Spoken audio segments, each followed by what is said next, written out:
a 17-inch entertainment screen that has to be folded away every time a flight attendant hands you a coffee. That single operational detail is the reason the world's largest airline just burned its premium reputation on a 50-aircraft, multi-billion-dollar bet. If you've ever paid $4,000 for a business class ticket and wondered why the experience felt like economy with a lie-flat bed, this is the story of how that happened, and why it's about to get worse for every airline, on every route, on every continent. December 18th, 2025. American Airlines Flight 3 pushes back from JFK, bound for Los Angeles, complete with a red carpet in the jetway, a DJ spinning at the gate, and a ribbon-cutting ceremony. The first revenue flight of the Airbus A321XLR by any US carrier, and an aircraft American has staked its entire premium transatlantic strategy on. Within weeks, aviation journalist Ben Schlappig publishes a review with a line that should terrify every product executive at American Airlines headquarters in Fort Worth. Of all the airline products I've ever flown, I've never witnessed such a negative reaction all at once. That's not a Yelp review from someone who got a middle seat. That's a man who spent 2 decades flying every business class product on Earth, from regional jets to Singapore suites, saying this brand new flagship cabin generated the most universally negative passenger reaction he's ever documented. Passengers on these early flights started talking to each other after landing. Strangers, premium fare-paying frequent flyers finding each other spontaneously because they shared the same stunned disappointment. This is the worst business class seat I've ever been in. I can't believe this is their new business class. What were they thinking? So, how did the world's largest airline spend millions developing a business class product, and then watch it implode on contact with actual passengers? The answer involves a seat that passengers love on Iberia and hate on American, a door that's bolted to every suite but can't close, and a series of corporate decisions where the math always won and the passenger always lost. Here's where the story takes a turn nobody expects. Iberia has been flying the A321XLR transatlantically since late 2024, over a year before American. Their business class seats, Collins Aurora, the exact same manufacturer and the exact same model in the exact same herringbone layout. Iberia passengers are calling the cabin boutique hotel, not bus in the sky, and almost private jet-like. American passengers are calling it a glorified domestic cabin with a longer range. Same seat, same aircraft, same herringbone configuration, and completely opposite reactions. That contradiction is the mystery at the center of this entire story, and solving it reveals something uncomfortable about how American Airlines makes decisions. Because the Collins Aurora didn't ship with a note that said, "Works great on Iberia, frustrates passengers on American." Every difference comes down to choices each airline made around the seat. Iberia runs 14 business class passengers with a more generous lavatory ratio and a service philosophy built around intimacy.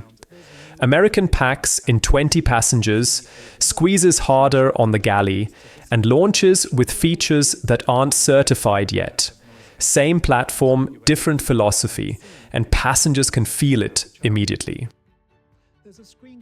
Over the course of this video, we're going to trace every one of those choices, and by the end, you'll understand exactly why the same seat from the same manufacturer produces delight on one airline and frustration on another, and what that means for the future of every business class ticket you'll ever buy.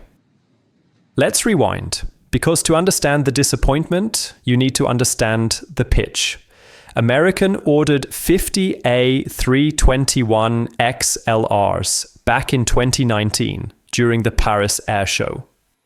The aircraft's selling point is extraordinary. Airbus took their workhorse single-aisle A321 and stretched its range far enough to cross the Atlantic. New York to Edinburgh, JFK to secondary cities in France, Spain, Germany. Routes that previously demanded a 787 or 777 wide-body aircraft that need 200, 300 passengers to break even. The A321XLR does it with 155. That's the economic breakthrough. An airline can now serve a route that attracts maybe 160 passengers per flight instead of 300 and still make money. Cities that never had non-stop transatlantic service suddenly get it. That's genuinely exciting, and it's why every major carrier on Earth has these on order. Americans' pitch went further.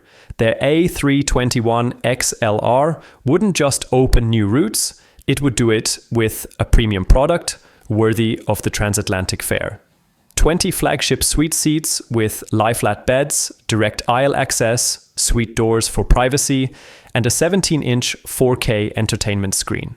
12 premium economy seats in a 2x2 layout, 123 in economy. The only A321XLR in the world with a true 3-class cabin. On paper, this aircraft was supposed to prove that American could compete with Delta's premium push.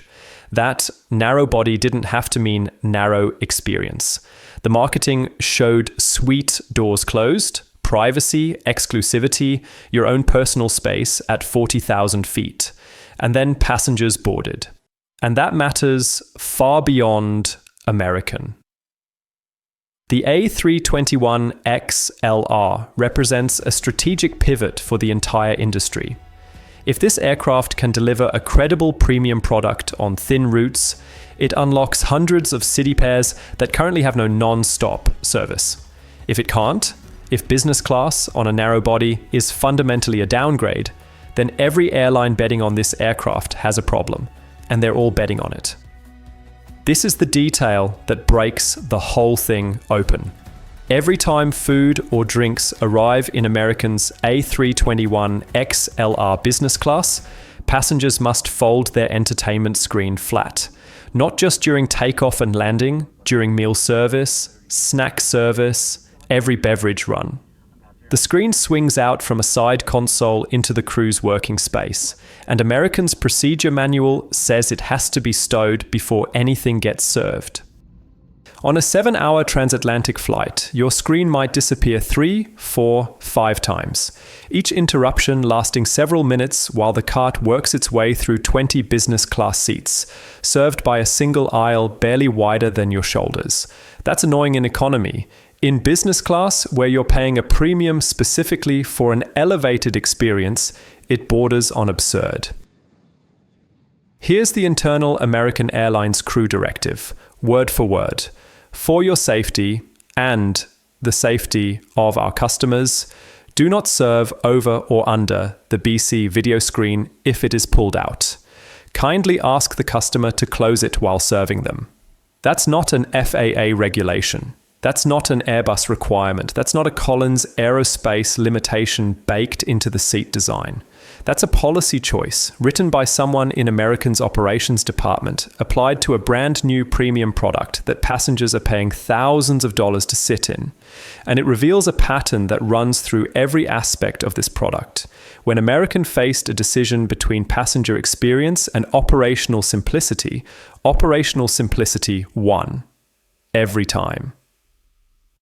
The screen policy compounds with another choice that tells the same story. 20 business class passengers share one forward lavatory. A 20-to-1 ratio.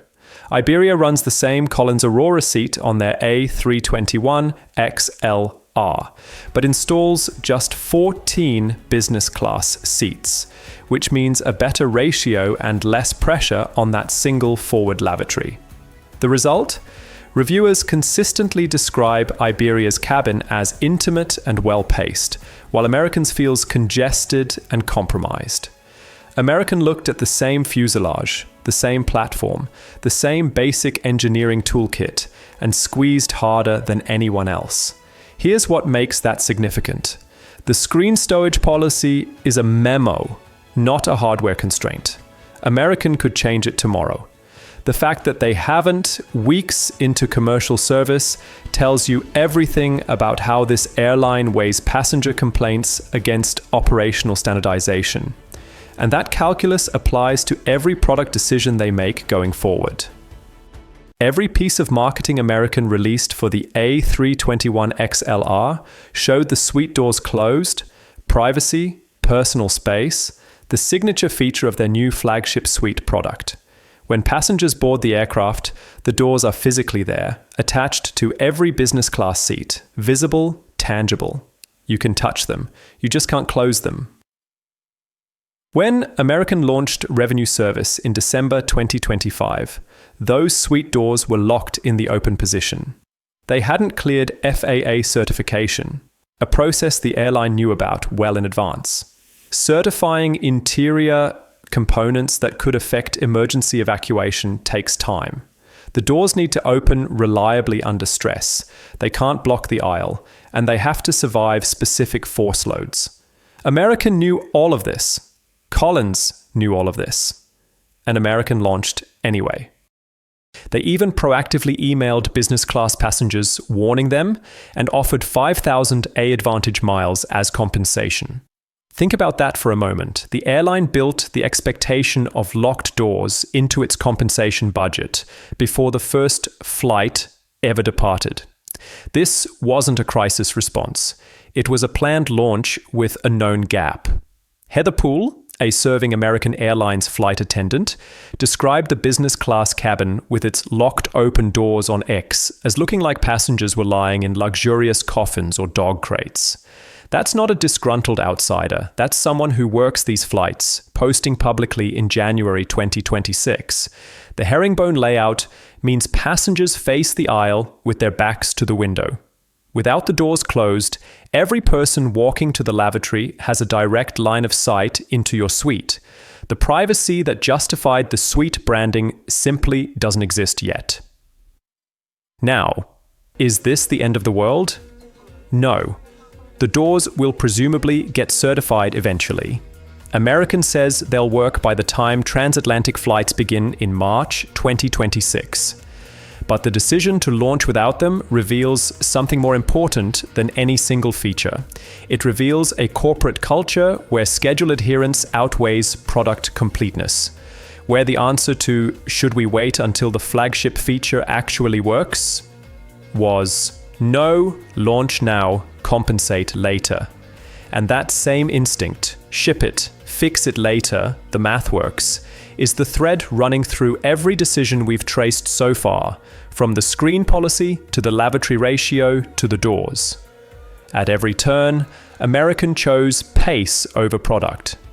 And this matters beyond American, because every airline ordering the A321XLR faces the same regulatory timeline for interior components. How they handle that timeline, whether they wait for completeness or launch with gaps, will define what business class means on narrow-body aircraft for the next decade. American just set the precedent. Launch incomplete, compensate with miles. Here's the question everyone asks. Didn't American conduct passenger testing, focus groups, mock-up evaluations? Almost certainly yes. But that's the wrong question. The right question is, what were they testing for? Turnaround time, seat density, revenue per available seat mile, operational efficiency. By those metrics, the A321XLR probably passed with flying colors. The tight quarters, the single lavatory, the screen interruptions, those weren't bugs surfaced in testing and ignored. They were features, optimized for the airline's priorities, working exactly as intended. And here's the part that makes this genuinely uncomfortable. American isn't being uniquely cynical. They're being typical. US and European carriers alike are choosing long-range narrow bodies for the same reason: economics and flexibility over comfort. The A321XLR makes routes profitable that previously required either wide body losses or no service at all. And here's the uncomfortable comparison we set up at the beginning. Remember Iberia? Same Collins Aurora seat, same A321XLR, same herringbone layout. But Iberia runs just 14 business class passengers instead of 20, and reviewers describe their cabin as intimate and refined. The same basic aircraft, configured with more restraint, producing a fundamentally different reaction. American looked at the same platform and squeezed harder than anyone else. That's a choice, and passengers are noticing. But profitable and premium aren't synonyms. This creates what you might call a structural expectation gap. Passengers see business class pricing, they see business class marketing. They arrive with business class expectations built over decades of wide-body transatlantic travel. They don't know the route economics are different. They don't care that narrow-body constraints exist. They paid the fare, they want the product. When the experience falls short, they don't blame Airbus for the fuselage width or Collins for the seat geometry. They blame the airline. And honestly, they should, because every compromise we've discussed was a choice American made within the constraints, not a constraint itself. Iberia proves that. The counter-argument is worth hearing. Not every route can support a 787. The A321XLR gives passengers non-stop service to cities that previously had none. Edinburgh launching March 2026, Budapest and Prague in the summer, Porto in 2027. Is a compromised business class on a non-stop flight worse than no non-stop flight at all? For many travelers, the answer is no. Any non-stop is better than a connection. But American isn't pricing these seats like a compromise. They're pricing them like a premium product and delivering a narrow-body experience. That gap is the problem, not the aircraft, but the honesty of the proposition. And this isn't just American's problem. Every major carrier has A321XLRs on order or in evaluation: United, Delta's partners, European flag carriers. They're all making these same configuration decisions right now. American's experience is the industry's test case. If passengers accept the compromises, every airline will push harder. If they don't, if the backlash costs American premium bookings, it'll force a recalibration across the board. 50 aircraft on order, the bulk arriving through 2027. That's 50 copies of the Collins Aurora in herringbone configuration. The hardware is locked in. No seat redesign is coming for this fleet. But the soft product decisions, those can change tomorrow. The screen stowage policy is a memo, not a regulation. American could retrain crews next week. Whether they will depends on whether passenger complaints register louder than operational standardization preferences. And historically, standardization wins at American. The real test begins March 8th, 2026, when the A321XLR starts flying JFK to Edinburgh, its first transatlantic route.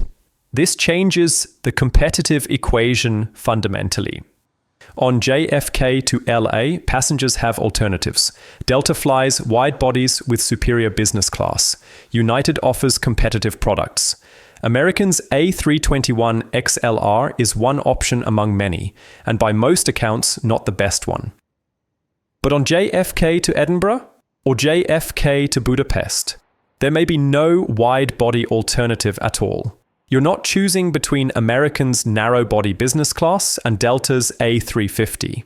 You're choosing between American's narrow-body business class and a connecting itinerary through Heathrow or Frankfurt.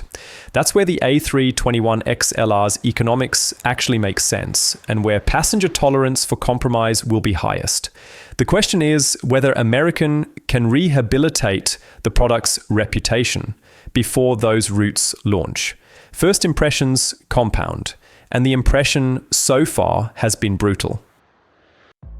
Qantas launched their A321XLRs in September 2025, with a lavatory ratio that was even worse than American's, one economy toilet for every 90 passengers. The backlash was immediate and intense. Passengers complained, crew complained, the media piled on. And here's what Qantas did. They admitted the mistake. CEO Vanessa Hudson publicly acknowledged the configuration wasn't acceptable, and Qantas redesigned the cabin mid-delivery, adding a fourth lavatory by sacrificing 3 economy seats and the revenue that came with them. The first 3 aircraft will be retrofitted during heavy maintenance. That's an airline choosing the seat over the spreadsheet. Now, the Qantas situation was economy, not business class, and the ratio was objectively worse than anything American is doing. But the principle is what matters. When passenger feedback hit a critical mass, Qantas reversed course, accepted a permanent revenue penalty on every single flight to fix the problem. American, weeks into service, hasn't changed the screen stowage policy, hasn't adjusted the lavatory count, and launched with doors that don't close. The feedback is loud and getting louder. The question isn't whether American hears it. The question is whether they'll respond like Qantas did, or whether the spreadsheet wins again. And this isn't just about these 2 airlines. The narrow-body premium cabin is an industry-wide transition. Iberia runs the same Collins Aurora seat with a lower density configuration and gets dramatically better reviews. How each airline navigates the gap between narrow-body economics and wide-body expectations will define premium travel for the next decade. American's A321XLR isn't a failure of engineering. Collins built exactly what they were contracted to build. Airbus delivered exactly the aircraft American ordered. This is a failure of implementation, a capable platform undermined by every configuration choice that prioritized the spreadsheet over the seat, from the screen stowage policy to the lavatory ratio to the door certification gamble to the seat density itself. Each decision made sense in isolation, on a slide deck in a boardroom. Combined, they produced a product that looks premium in a press render and feels compromised at 40,000 feet. But here's what nobody's asking yet, and it's the question that matters most. The A321XLR is just the beginning. Airbus and Boeing are both developing next-generation narrow bodies that will push even further into traditional wide-body territory, longer range, more routes, and more passengers flying 6, 8, even 10 hours in a single-aisle cabin. If the industry can't solve the premium experience problem on today's A321XLR, an aircraft that's only stretching to 7 or 8 hours, what happens when narrow bodies start flying 10-hour routes to South America, to the Middle East, when the economic pressure to replace wide bodies with smaller, more efficient aircraft reaches every long-haul market on Earth?